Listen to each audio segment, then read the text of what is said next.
live coverage of XpoNorth as it happens. This is XpoNorth Live. Should they make a movie about Michael Caton-Jones? Raised in Broxburn, he was supposed to go down the mines, but instead he went into movies and became a film director.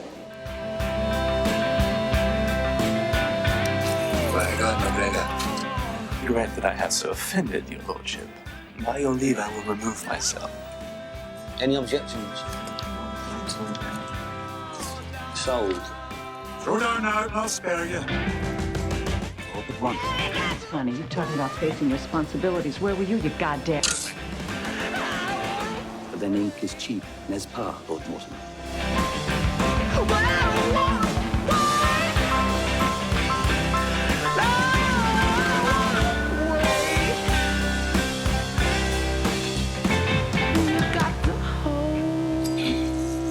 So, you have fun last night? And the Oscar goes to Leonardo DiCaprio. I have to thank everyone from the very onset of my career, Mr. Caton-Jones, for casting me in my first film. Save it for someone who gives a shit.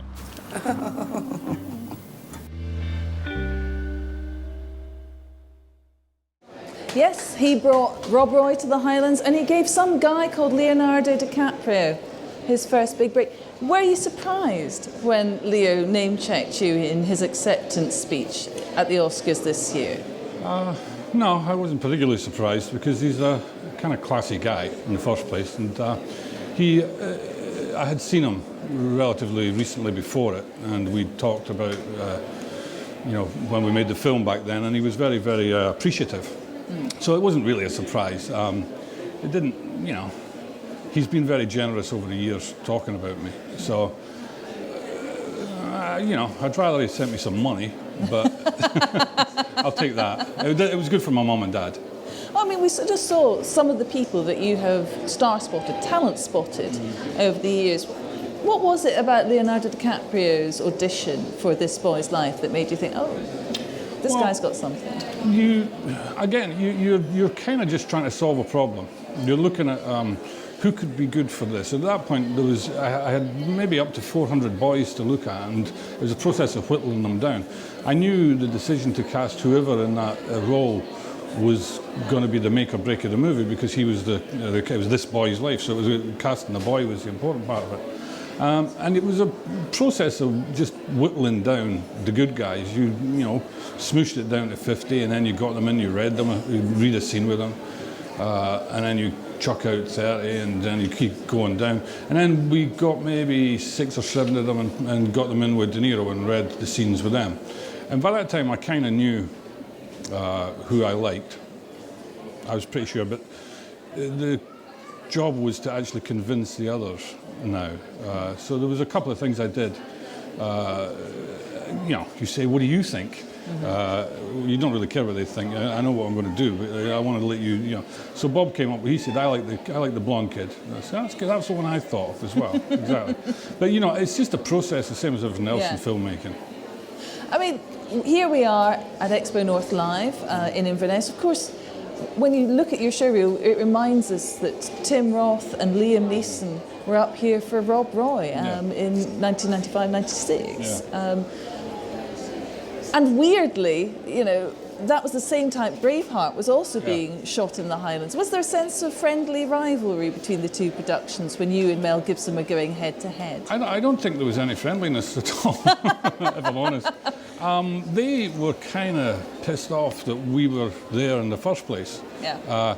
You know, the truth of the matter is that they had decided to make the film, and they had announced it, and it was at the same time that we were trying to get a studio interested in our film. And I remember sitting in United Artists foyer, just about to have a meeting, when I read in the press that this film, that Braveheart, was going to happen.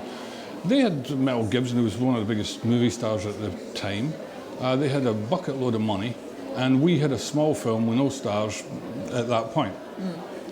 And the option was to fold and not make it, or to charge ahead regardless. You never know what's going to happen with a film. It can fall apart at any point. So the option was really, I wanted to go and make that film. I thought I had a really good script, and I wanted to go back to Scotland to make the film.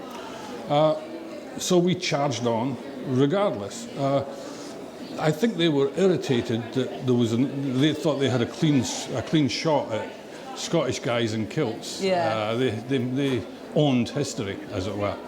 But I didn't really care because I kind of knew the film that I was going to make, and I knew how Scottish I was going to make it, which is slightly different from, you knew that by its very nature, Braveheart had to be an international film, and by that I mean it was going to ride roughshod over Scottish culture and history, just because it had to. There was too much money involved. Whereas Rob Roy takes the Jacobite rebellion not only terribly seriously, but historically seriously. Yes. Yeah. I mean, but it's also part of the Scottish sensibility. What Alan Sharp had written was really Scottish, and it's in so many different ways. Just the way people behave with each other.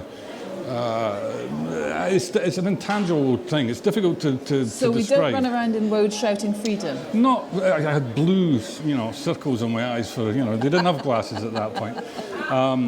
No, I think, if you look at their teeth, they look fantastic in Braveheart. Yeah. But when we made the film, the big difficulty was practical.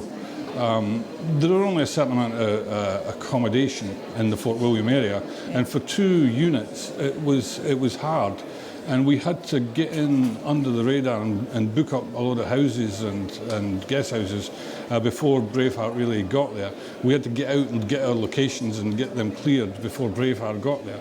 And so they were a bit pissed with us that, when we said, right, we're shooting here and we're booking it from that time, and they come and they say, well, we're bigger than you. Yeah. Too bad. Do you think a lot of your career has been one of David and Goliath? Perhaps intellectually.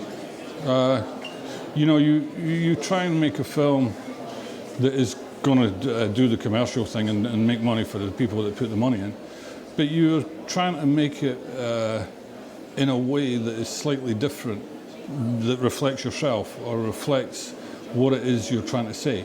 And that can be at odds with the commercial reality of filmmaking.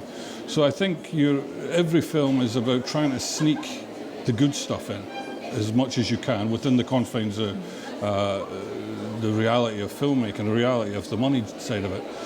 And in that way, you're certainly fighting more King Canute-like than David and Goliath, I think. Well, I'm delighted to see that you're back and you're making films after some time away with Urban Hymn, which is about to be released, distributed. It comes out in October. It comes out in October. Yeah.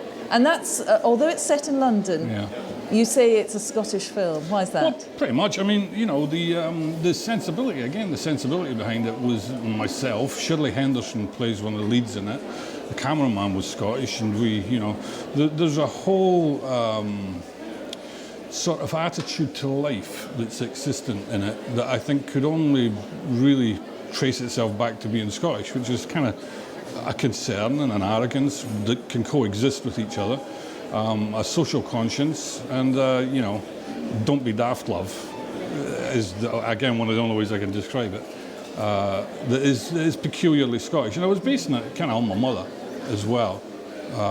To a certain extent, you tend to. I mean, even This Boy's Life was about me growing up in Broxburn. I mean, it's just what it was. That's what you bring to it, and you try and recreate things. So Urban Hymn, really, if you look at it on one level, it has a peculiarly Scottish sort of through line to it. Well, Michael, it's been a pleasure talking to you. I could talk to you more, and indeed, we will be talking some more later on today as part of your masterclass. Lovely to hear from you, and I really think that we don't hear from you often enough. I know. Well, I'll try and remedy that. You